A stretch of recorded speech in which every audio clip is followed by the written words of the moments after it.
Hello, Tier Tubers, but basically done Tier 2. And welcome back to Let's Play Xenonauts X Division mod with me, BlueAnkylo. We are essentially successfully completed Tier 2 aliens by the middle of April. Although we did a little bit of cheating to get the last couple operators to spawn the right UFOs the other day. But there's a few more things to research, but none of this should lead us anywhere at the moment. We're just going to clear it out of the way for now.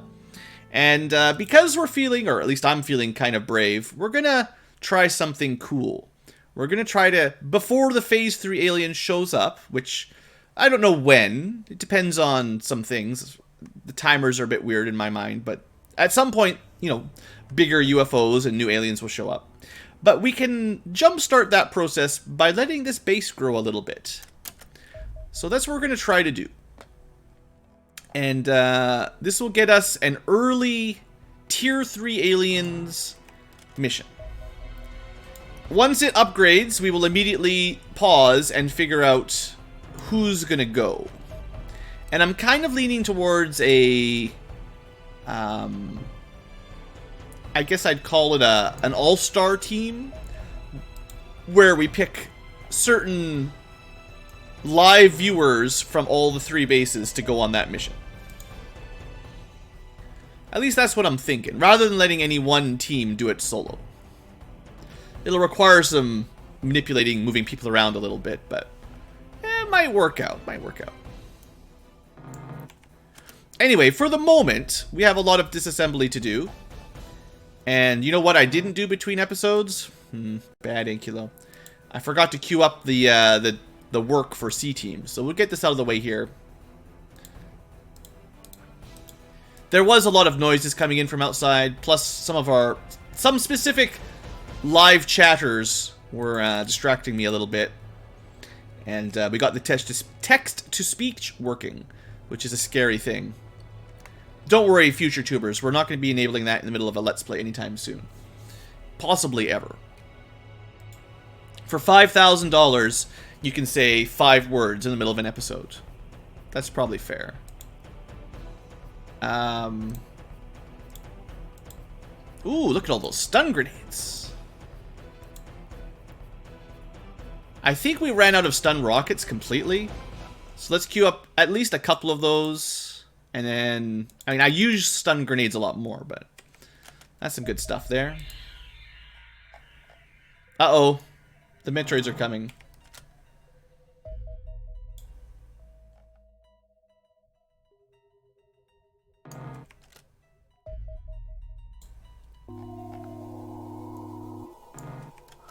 Whenever we get the video game, whenever we get the chat game that handles, are you a Cylon or not? Robert is going to come out as 100% a traitorous robot Cylon scum. We'll have to send him out the airlock. The way this is going, there's going to be tons of evidence on file. Next time we're playing Battlestar Galactica, we'll see. Alright, so we're just, you know, burning through these things real fast here. Keep an eye on that alien outpost. I wish I knew how long it takes to grow. For all I know, it could take, you know, a day, a week, a month. It might actually be a while. But that's what we're looking forward to. We'll still do some missions if the UFOs attack, but we might start skipping a couple per wave and not recording them all anyway. Just so we don't grind out too much in Phase 2. Data hacks. Unfortunately, it did not lead to anything yet, but trust me, size and data hack will lead to stuff later. Basically, what you want to do every phase, in case you forget, is you want to make sure you get 3 of each species data hack. So size and data 4, 5, 6, and civilian data 4, 5... Uh-oh. 6. So, the next phase, Tier 3, will be 7, 8, 9 for both. Because even if they didn't seem to unlock anything, they are unlocking things somewhere. Although there is a mechanic where if you miss one in a phase, say we missed data hack number 5, right? Which we could have missed, you know, it's possible. In phase 3, whatever that version of, well, add 3, let's say data hack 8 is or something, right? Whatever operator leads to data hack 8 will probably unlock data hack 5 and 8 at the same time. So as long as you catch all the stuff in phase 3 or 4, then missing it in phase 1 or 2 is not such a big deal. But, you know, it'd be better to get them done early, right?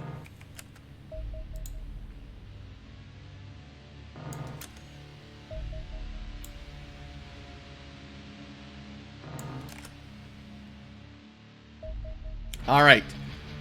Terror Soldier. Now, we already had the 2 Terror Soldiers from the civilians, so mostly this is just giving us more damage against them, the way I understand it. And then the last operator, but no new tech.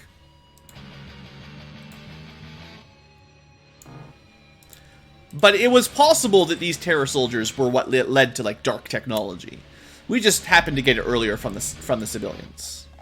So, of course, if you're playing along, there's no guarantee that those guys will give you nothing.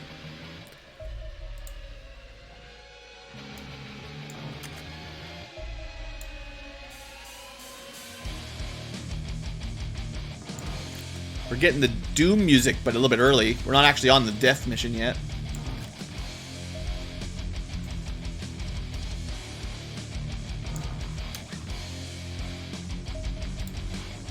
Okay. A-Team looks to have cleaned up most of their disassembly. Most of it. Once I finish with some weapons...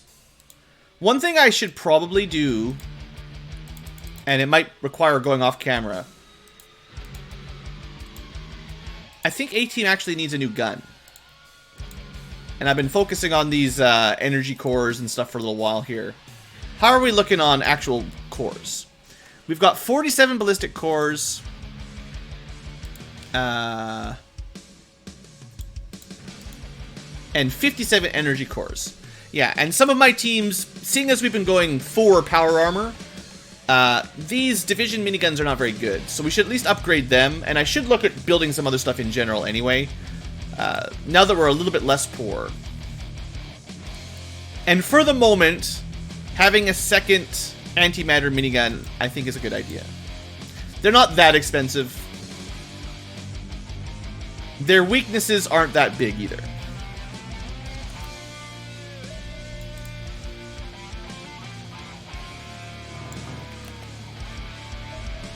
More Terror Soldiers, possibly leading to Dark Tech, and also dealing more damage to them.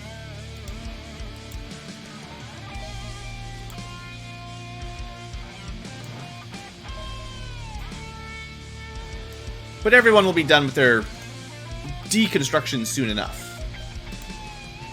Alright, we got that minigun out of the way. What else would we want to build for our teams? I could still see building, like, backup shock cannons and shock rifles, because if you get an Andron mission, you could just equip everybody with shock weapons. These guys really do give you a lot of fibers. They're pretty tough, 50% more resilient than their normal wraiths.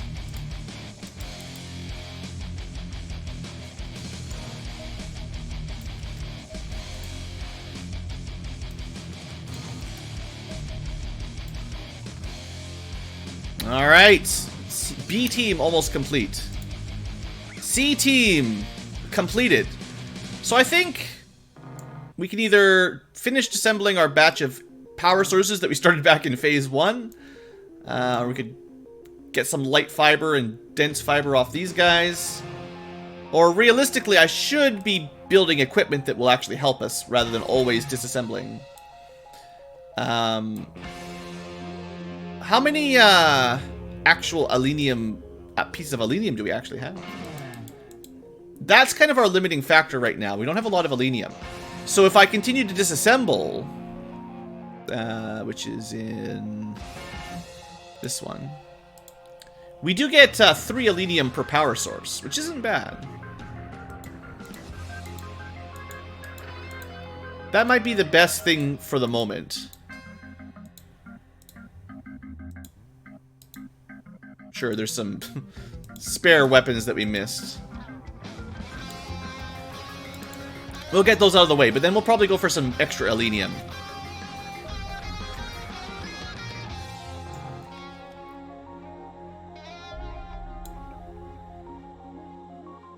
And then B team is probably in the same situation where there might be a few things they can do if we look around. Obviously, antimatter weapons or antimatter cores will be good one day, so getting a few of those doesn't hurt.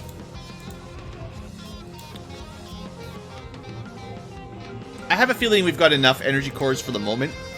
55 energy cores in base 2, 39 ballistic cores.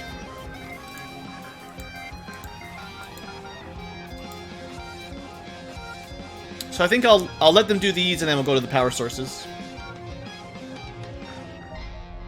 And our final vivisection, nothing to research, and there is no, as far as I can see anyway, there should be no more phase 2 research. You could fire all your researchers for now, and then you wouldn't have to pay their upkeep at the end of the month. But we're pretty rich, so we're not going to bother with that. One thing that does make me think, though, is we could check if we captured any spare, because we just did the vivisections here. So B team might actually have a couple extras. No, but these guys are really good for fibers. Catching some spares are pretty valuable. It's just, you know, they're hard enough to catch as it is to get the one for the research.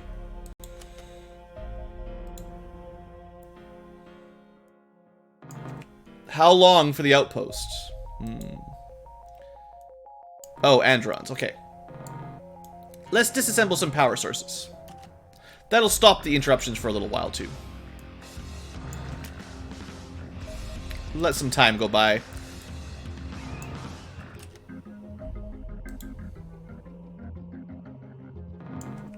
It's a funky version of this song. Kind of like this one. It's very Donkey Kong, but it's kind of a Funky Kong remix.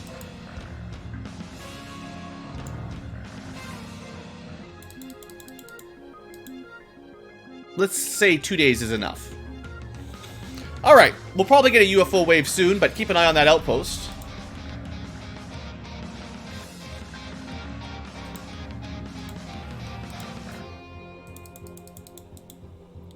Not surprisingly, the A-team has the majority of the power sources. Team Awesome! Mostly just, they had more missions than anyone else because they got all the first month of missions before the other bases were built. Alright, what do we get? Some very small ships. Now, this isn't too surprising to me because last UFO wave was 2 terror battleships. So I kinda not surprised that this is an easy wave.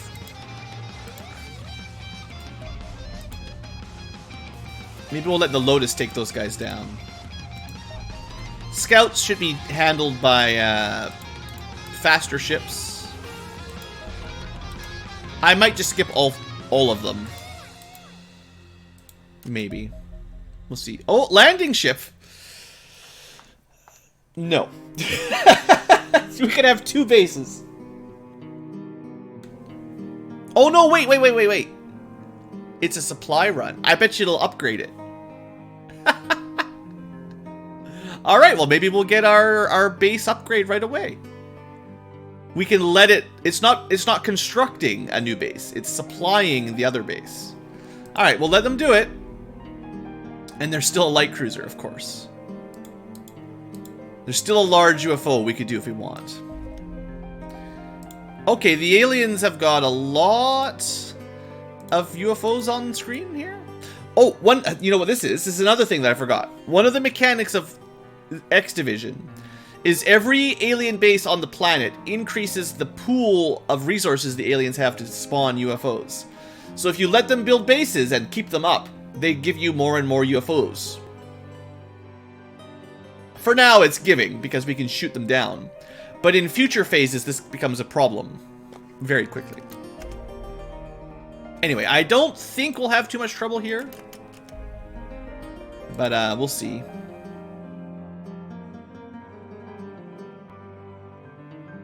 It's kind of a unique situation. We've never really let them build a base before.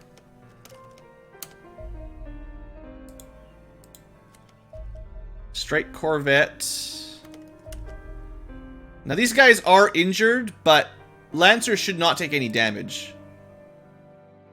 Stupid auto battle.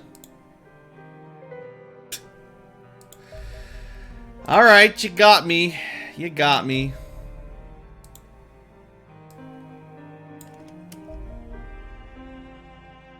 That's what I get for auto battling, you know? They'll cover. Like, it's so dumb, right? The game does some sort of calculation here, but your plasma torpedoes can kill it at long range. Normally, they take 0 damage and fire 2 torpedoes. But if you were at low health, they just die somehow.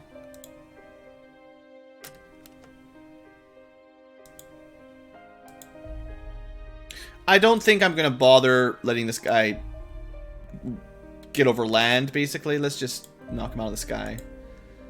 So what do you guys think? How come we didn't shoot him down? Oh! Was there 2 corvettes flying? That's weird. Let's see how the... I just want to show a one air battle off. I just want to see how good these guys are.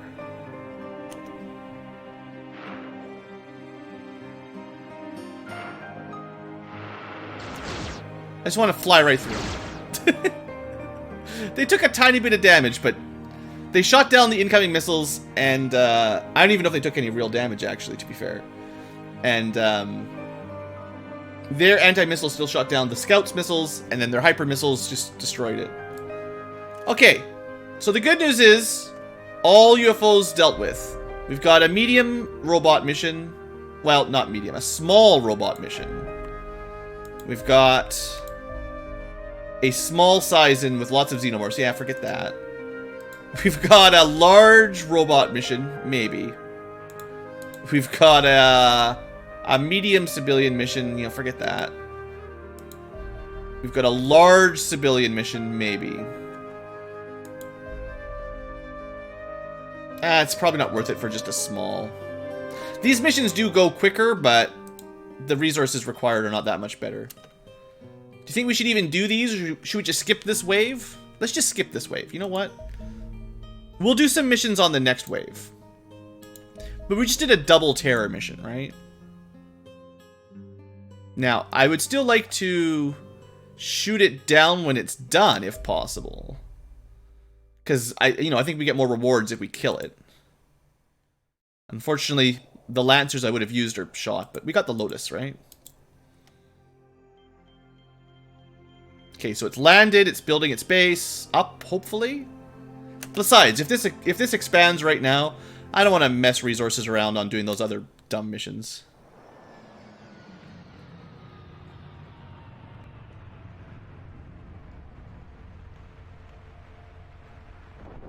It's taking its sweet time. So we let it do its resupply, now we shoot it down. It still says it's an outpost. And honestly, for now, I don't want to do any more missions.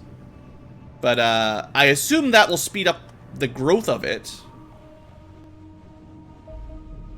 If it hasn't grown by the next wave, we'll do a couple missions for that one. I don't want to be super lazy. Let's look for something to keep our engineers busy with. It's kind of nice. By skipping a wave, you know, it lets our engineers catch up. And now there's less sort of backlog. Although there's clearly some backlog.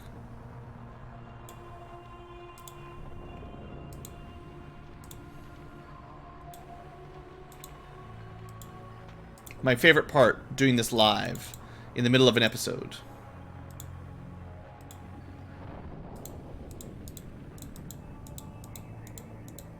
Where's my disassembly clerk?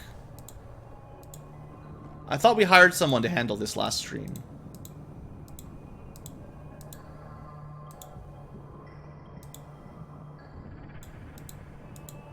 Now, there will also be more advanced disassemblies. Like, right now, alien power source are like low-tier UFO resources that we can disassemble for these resources.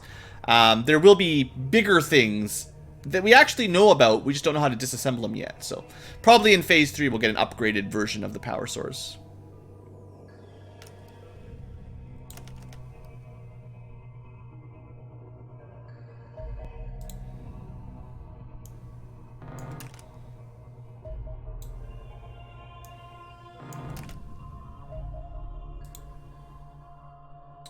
And then the B team finished theirs. We could definitely spend a lot of time disassembling androns.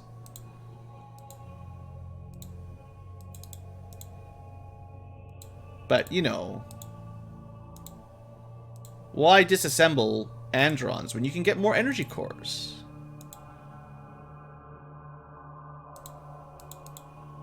And, you know, they just keep coming in. Every time we do these missions, we get a whole bunch of resources. And we will need these, like, I'm sure I've said it many times, but in Phase 3, we will still need lots of this stuff. Probably even more, right? Like, the costs scale up. Every phase, things are more expensive. I wouldn't mind doing some Robodog missions. Robodogs seem valuable.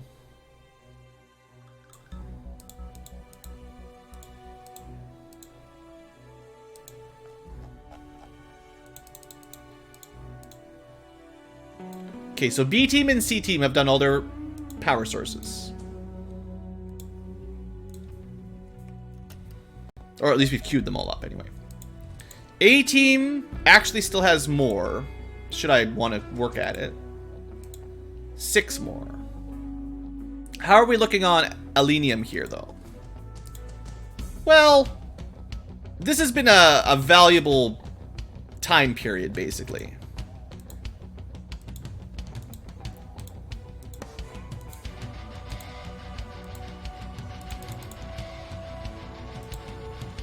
But might as well queue it up. I think that's worth it anyway. It's another 18 Alenium. We can burn through it really fast. I could upgrade some of those Mark II Division minigun or Mag miniguns, but you know, it's like 12 cores, right?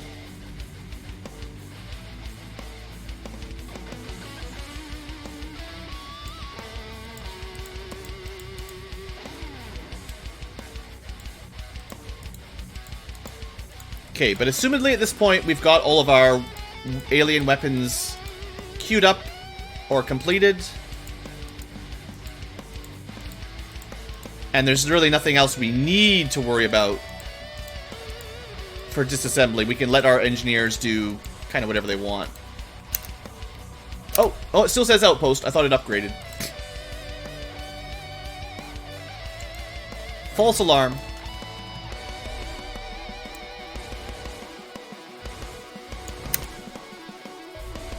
Come on, give me that base. Don't make the live tubers wait. The future tubers can skip ahead if they're bored. But why would you do that?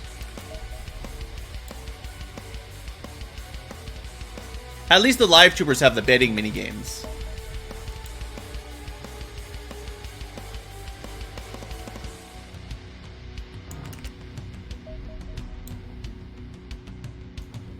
Hardcore industrial engineering.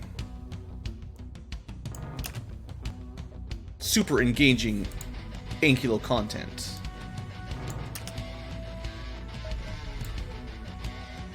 Honestly, I'm just enjoying the music right now.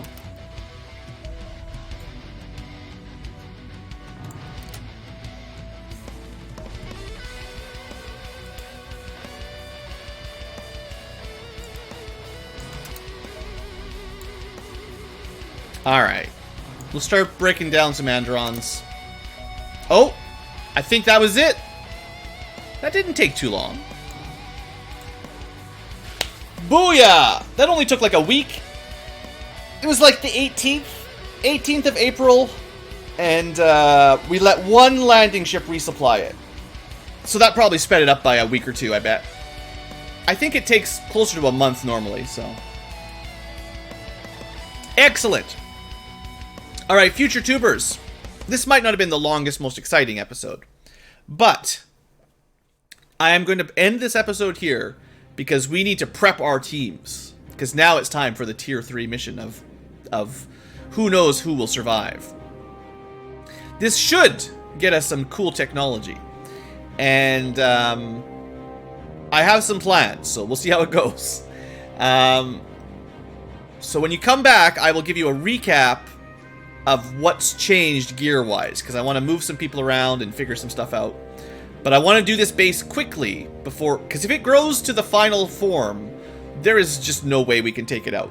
If it grows to the final stage, it would be considered a tier 4 alien mission, and we would be screwed. We're already a little bit in trouble, but I think we can handle it. So that said, yeah, I'm going to do some base gearing and probably move some people and equipment around, and I will see you future tubers next time for Alien Base.